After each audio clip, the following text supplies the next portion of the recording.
ازيكم؟ قصة النهاردة حصلت في منطقة الوادي الجديد.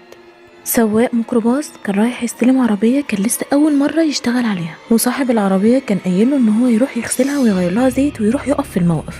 وفي اليوم ده راح يبات في الموقف عشان يستنى دوره، وفجأة جاله شخص جه يخبط على شباك العربية الساعة 2 بالليل، والراجل ده جه قال للسواق أنا عايزك توصلني حتة وهديك اللي انت عايزه. فالسواق قال له لا ما ينفعش. قال له يا عم أنا هديك اللي انت عايزه. الراجل ده عرض على السواق مبلغ مغري جدا، فالسواق وافق وراحوا مع بعض المشوار. وبعدين كل شوية يحس بصوت حد بيخبط على السجان بتاعت العربية، ويبص جنبه يلاقي ان الراجل حاطط ايده جنبه عادي. فالسواق قلق وشغل قرآن. قام الراجل قال له بعد اذنك وطي صوت القرآن شوية. الراجل ده قال له اقف ثانية واحدة عايز انزل. واول ما نزل اختفى من قدامه، والسواق استغرب جدا.